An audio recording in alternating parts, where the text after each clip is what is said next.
세일에는 바다 위를 날아다니다가 배를 보면 다가가 아름다운 목소리로 노래를 불렀대요. 오랜 항해에 지친 사람들은 세이렌의 노래를 들으며 평안함과 아늑함을 느꼈지요. 그런데 세이렌이 배에서 조금씩 멀어지면 뱃사람들은 세이렌의 노래를 더 듣고 싶어 미쳐갔고 마침내 세이렌에게 다가가려고 바다로 빠져들었다고 합니다. 그렇게 바다에 빠져 죽은 뱃사람들을 세이렌이 거두어들여 잡아먹었다고 하네요. 스타벅스는 왜 이런 끔찍한 신화의 주인공을 로고로 삼았을까요?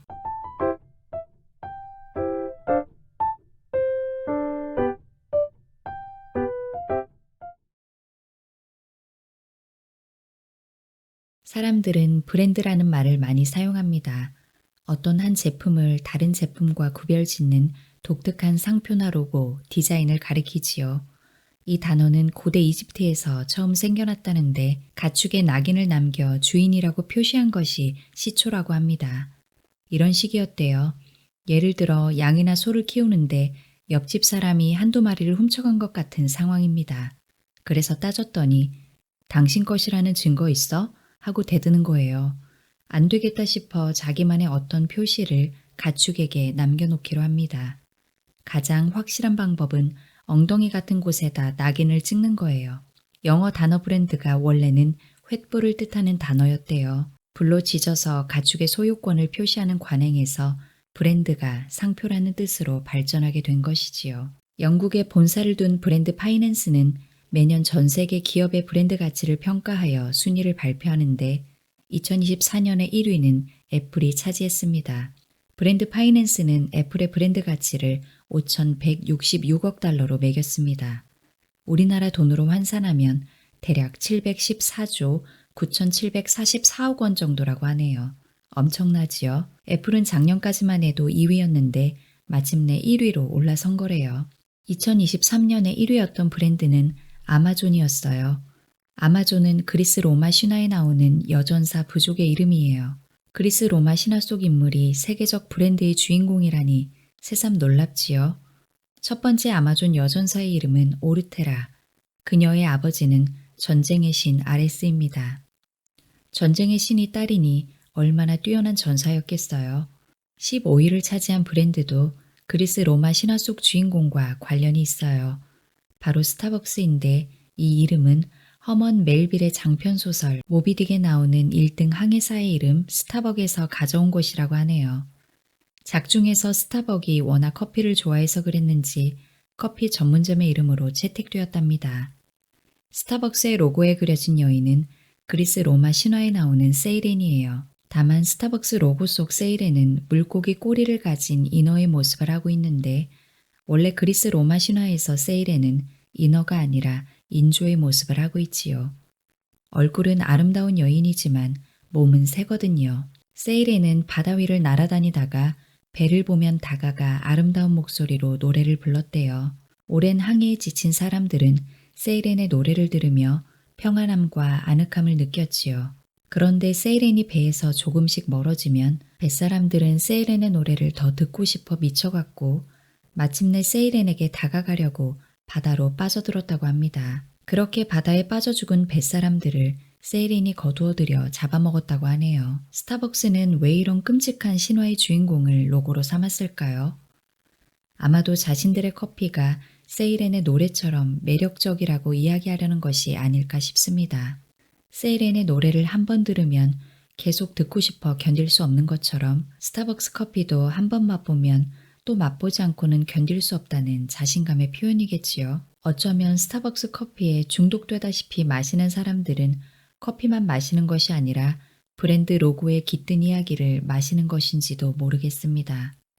우리나라에서도 그리스 로마 신화 속 인물을 브랜드로 삼는 경우가 여럿 있습니다.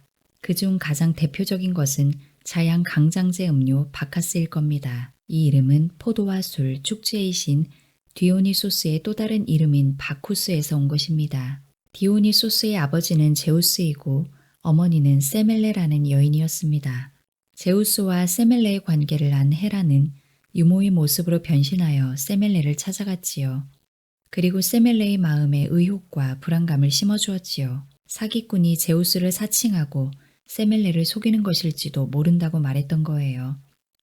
세멜레는 제우스에게 본래 모습으로 한 번만 나타나 달라고 애원했지요. 그 결과는 어땠을까요? 제우스가 본래의 모습을 드러내는 순간 세멜레는 제우스와 그가 가지고 다니는 번개가 내뿜는 광채와 열기를 견디지 못하고 불타 죽고 말았지요. 제우스는 사랑하는 세멜레가 의심과 호기심 때문에 목숨을 잃은 것이 너무나 슬펐습니다. 그런데 불길에 사라져가는 세멜레의 뱃속에 아기가 있는 것을 발견했어요. 제우스는 아이가 불에 타기 전에 얼른 꺼내 자신의 허벅지에 넣었대요. 그렇게 제우스의 허벅지에서 자라나 세상 바깥으로 나온 신이 바로 디오니소스였습니다. 그렇게 죽을 뻔한 고비를 넘기고 다시 태어난 디오니소스는 부활의 신으로 숭배를 받았지요. 우리나라의 바카스 음료수에는 이런 사연이 담겨 있어요. 마치 디오니소스가 죽음을 이겨내고 부활하듯 태어난 것처럼 여러 가지 일로 피곤하고 지쳐서 힘들어 죽겠는 사람들에게 바카스는 새로운 활력을 불어넣는 힘이 있다는 이야기가 되겠지요. 바카스를 한 병 마시는 사람 역시 그냥 자양강장제 음료를 마시는 것이 아니라 그 이름에 깃든 사연과 이야기를 마시는 셈입니다. 이를 알고 있는 사람은 죽음을 이겨내고 위대한 신이 된 디오니소스를 떠올릴 테니까요. 여성들을 위한 속옷과 화장품 중에도 그리스 로마 신화 신들의 이름을 사용한 브랜드가 있지요. 먼저 국내 최초의 여성 속옷 브랜드 비너스예요. 브랜드가 처음 탄생한 것은 1954년, 지금으로부터 약 70년 전이지요. 나만이 알고 있는 사랑의 비너스, 아름다운 비너스라는 광고 음악으로도 유명했답니다. 비너스는 로마 신화에서 부르는 이름이고 그리스 신화에서는 아프로디테라고 부릅니다. 트로이아의 최고 전사인 아킬레우스의 부모였던 테티스와 펠레우스의 결혼식이 거행되었을 때 초대받지 못해 화가 난 불화의 여신 에리스가 결혼식장에 황금 사과를 던졌지요. 황금 사과에는 가장 아름다운 여성에게 라는 말이 써 있었지요. 헤라와 아테나 그리고 아프로디테가 황금 사과를 두고 경쟁했지만 최종 승자는 아프로디테, 바로 비너스였습니다. 속옷의 브랜드명이 비너스이니 그 속옷을 입는 사람들은 그 이야기를 함께 누리면서 최고의 미녀가 되는 기분을 느끼겠지요. 화장품 브랜드 중에는 헤라가 있어요. 헤라는 제우스의 부인으로 신들의 여왕이라고 할 수 있지요. 결혼의 신이면서 동시에 권력의 신입니다.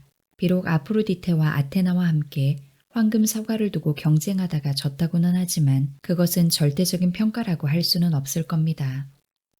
아프로디테가 성적인 매력의 아름다움을 대표하고 아테나가 순결함과 걸크러쉬의 아름다움을 발산한다면 헤라는 당당함과 도도함, 그리고 그 누구도 넘어설 수 없는 우아함이 넘쳐나지요. 어떤 아름다움에 더 가치를 둘 것인가는 순전히 개인의 취향입니다. 어쨌든 헤라라는 이름이 달린 화장품을 사용하는 순간 천하를 지배하는 여신과 같은 느낌을 갖게 되겠지요. 지금까지 이야기한 브랜드 외에도 여러 브랜드가 그리스 로마 신화 속 주인공과 이야기를 가져와 사용하고 있습니다. 어떤 것들이 있는지 주의 깊게 살펴보세요. 브랜드는 상품의 의미와 가치, 메시지를 입히는 신비로운 힘을 가지고 있습니다. 그래서 사람들은 브랜드 가치 또는 브랜드 파워라는 말을 하지요. 그런데 이런 브랜드의 가치와 힘은 특정 상품이나 서비스에만 국한되지 않습니다. 여러분은 어떤 브랜드 가치를 가지고 있나요? 라는 질문도 가능하기 때문입니다. 이 일은 그 사람이 가장 잘해, 그 사람의 스타일은 정말 멋져 등의 말은 잘 생각해보면 한 사람 개인의 브랜드를 두고 하는 말이라고 할 수 있거든요. 여러분 개인의 브랜드는 무엇이라고 생각하나요? 이 기회에 한번 곰곰이 떠올려 보면 좋겠습니다.